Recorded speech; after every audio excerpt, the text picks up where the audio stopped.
Hi my dear sweet family. ఈరోజు రెండు చిన్న టాపిక్స్ని కలిపి ఒక వీడియోగా చేశాను. టాపిక్స్ చిన్నవైనా చాలా వాల్యుబుల్ ఇన్ఫర్మేషన్ ఇచ్చాను. అయితే టాపిక్స్ వచ్చి ఒక్క పొద్దు ఆరు ఉపవాసం ఎందుకు ఉండాలి, ప్రతి ఇంట్లో కనీసం ఏదైనా ఒక్క మొక్కనైనా ఎందుకు పెంచుకోవాలి. ఆలస్యం చేయకుండా టాపిక్లోకి వచ్చేద్దాం.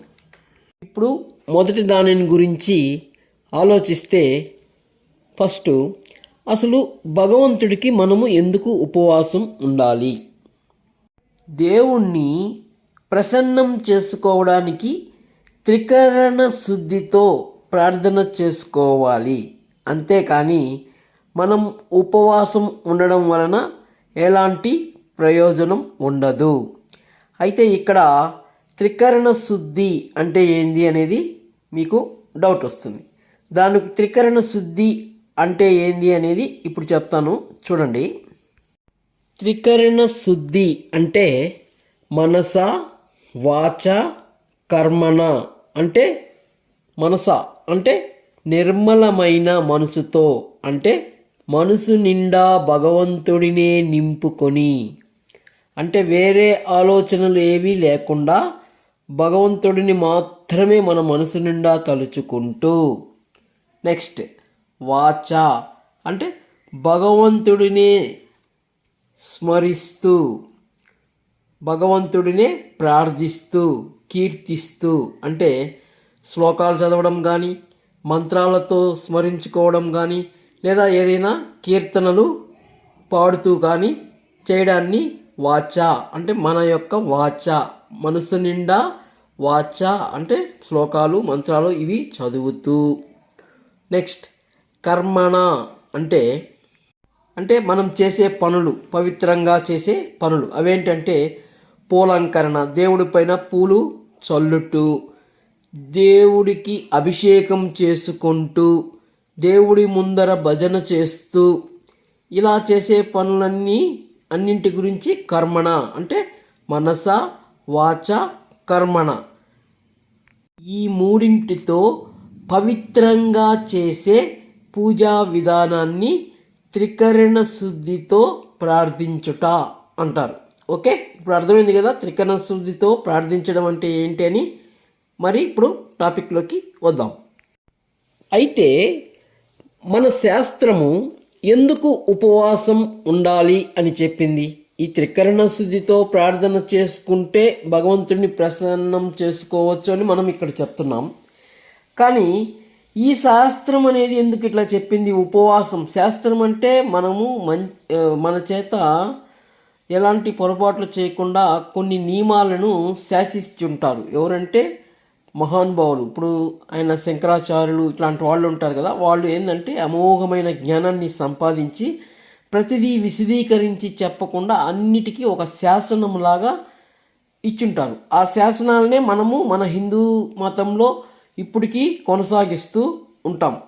అయితే ఆ శాస్త్రం అనేది ఎందుకు ఉపవాసం ఉండాలి అని చెప్పింది అంటే ఇప్పుడు ఆలోచిద్దాం. చూడండి, ఇప్పుడు మీరు భగవంతుడికి ఉపవాసం ఉన్నారు అనుకోండి. అప్పుడు ఏం జరుగుతుంది? ఫస్ట్ ప్రతి ఒక్కరికి బాగా ఆకలి వేస్తుంది. అంటే ఇక్కడ ఆకలి బాధ అనేది తెలుస్తుంది. అంటే ఇక్కడ మన శాస్త్రం యొక్క ఉద్దేశం ఏమిటంటే మనలాగా ఆకలితో అలమటిస్తున్న జీవులు మీ చుట్టూ పరిసరాల్లో ఎన్నో ఉంటాయి. వాటిని గుర్తించి వాటి ఆకలి బాధ తీరిస్తే భగవంతుడు అమోఘమైన ప్రీతి చెందుతాడు. సో ఇలా చేయడం ద్వారా భగవంతుడిని ప్రసన్నం చేసుకోవడానికి ప్రయత్నించాలే తప్ప మనం కడుపు మార్చుకొని పూజలు చేస్తే ఆశించిన ఫలితాలు రావు. ఓకే, అర్థమైంది కదా? గుడ్. ఇప్పుడు ఆలస్యం చేయకుండా ఇంకా మన రెండో టాపిక్లోకి వచ్చేద్దాం. మన శాస్త్రంలో ఇంకొక విషయం ఏం చెప్పిందంటే మన యొక్క పూజా కార్యక్రమం ముగించిన తరువాత ప్రతినిత్యం ఎవరో ఒకరి అతిథికి భోజనం పెడితే భగవంతుడు తిన్నట్టే. ఆ తర్వాతే మనము భోజనం చేయాలి. అలా చేస్తేనే భగవంతుడికి మనం చేసే పూజ సంపూర్ణం అవుతుంది.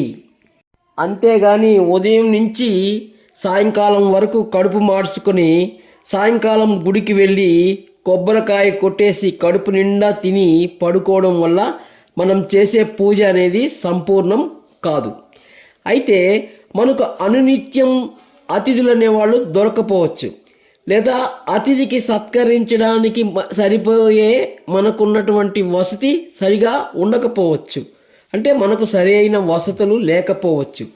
అలాంటప్పుడు కొన్ని ప్రత్యామ్నాయాలు ఉన్నాయి. వాటిలో గోవుకి ఆహారం పెట్టడము ఒక ప్రత్యామ్నాయము, ఏదైనా పక్షులకి ఆహారం పెట్టడది కావచ్చు. ఏ జీవి అయినా, ఏ ఇతర జీవి, ప్రాణము ఉన్న ఏ జీవికైనా ఆహారం పెట్టడం వల్ల మనం చేసే పూజ సంపూర్ణం అవుతుంది. అంటే ఇక్కడ భగవంతుడు మనం చేసే పనులు ఎక్కడ బాగా సంతృప్తి చెందుతాడంటే మనలాంటి ప్రాణులకి ఆకలి తీర్చడం వల్ల చాలా వరకు ప్రీతి చెందుతాడు అని ఇక్కడ ముఖ్య ఉద్దేశం. అయితే మనం పూజ చేసిన తర్వాత మనకు అతిథులు దొరకలేరు, ఏ జంతువులు కానీ ఏ ప్రాణులు కానీ మనకు సమయానికి అందుబాటులోకి రావు, పక్షులు కానీ ఏవీ లేవు. మరి అప్పుడేం చేయాలా? మనకు కనిపించలేదని వారిని వెతుక్కుంటూ వెళ్ళిపోతామా? కాదు కదా. అప్పుడు దానికి ఒక ప్రత్యామ్నాయం ఏముందంటే, అలా ఎవరు లేని పక్షంలో మన ఇంట్లో ఏదైనా ఒక మొక్క, అది పూల మొక్క కావచ్చు, లేదంటే ఏదైనా ఒక మొక్క కావచ్చు, ఆ మొక్కకు మనం పూజ చేసిన తరువాత వచ్చి ఆ మొక్కకు నీరు పోస్తే కూడా మన పూజ అక్కడికి సంపూర్ణం అవుతుంది. అంతేగాని మనకు అతిథులే కావాలి అని కూర్చోవలసిన పని లేదు.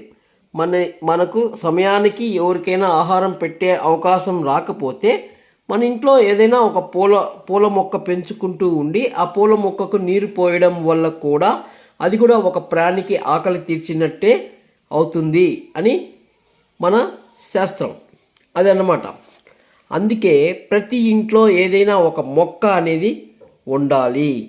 అయితే ఇది కేవలం ప్రత్యామ్నాయం మాత్రమే, అంతేగాని ఇదే శాశ్వతం కాదు. ప్రతిసారి పూజ చేసేసి మొక్కకు నీళ్లు పోసేస్తే సరిపోతుందంటే కాదు. విధి లేని పరిస్థితుల్లో, ఇంకా ఇది మనకు దొరకని పరిస్థితుల్లో అప్పుడు దీంతో సరిపెట్టుకోవాలి. ఓకే. ఇక్కడ ముఖ్య ఉద్దేశం ఏదంటే, ఏదైనా ఈ సకల కోటి జీవన చరాశులలో ఏదైనా ఒక ప్రాణికి అనునిత్యం ఏదో ఒక విధంగా ఆకలి తీర్చడానికి ప్రయత్నించాలి అన్నది ఇక్కడ భావన. ఇప్పుడు అర్థమైంది కదా ఉపవాసము వెనక ఉన్న నిగూఢ అర్థం ఏందని. అలాగే ప్రతి ఇంట్లో మొక్క ఎందుకు ఉండాలి అని కూడా ఈ వీడియో చూస్తే మీకు అర్థమైపోతుంది. మీకు అర్థమైపోతే సరిపోదండి, దయచేసి మాకు ఒక కామెంట్ కూడా ఇవ్వండి. మీరు ఇచ్చే కామెంట్లు ఇస్తేనే మేము నెక్స్ట్ వీడియోలు మళ్ళీ ఇంకా మంచి వీడియోలు చేయడానికి ఒక ఎంకరేజ్మెంట్ లాగా ఉంటుంది. అలాగే మేము ఏదైనా పొరపాట్లు చేస్తున్నామా, మీకు అతిగా మేము బోర్ కొట్టిస్తున్నామా, ఇలాంటి విషయాలన్నీ మీరు కామెంట్లో పెడితే మేము కొన్ని జాగ్రత్తలు తీసుకుని మరింత నాణ్యమైన వీడియోలు, మరింత వాల్యుబుల్ ఇన్ఫర్మేషన్ మీకు ఇవ్వడానికి ప్రయత్నం చేస్తాం. దయచేసి కామెంట్స్ ఇవ్వండి ప్లీజ్. ఓకే. ఈ లోపల మేము ఇంకొక వీడియోతో మీ ముందుకు వస్తాం. అంతవరకు సెలవు. శుభం.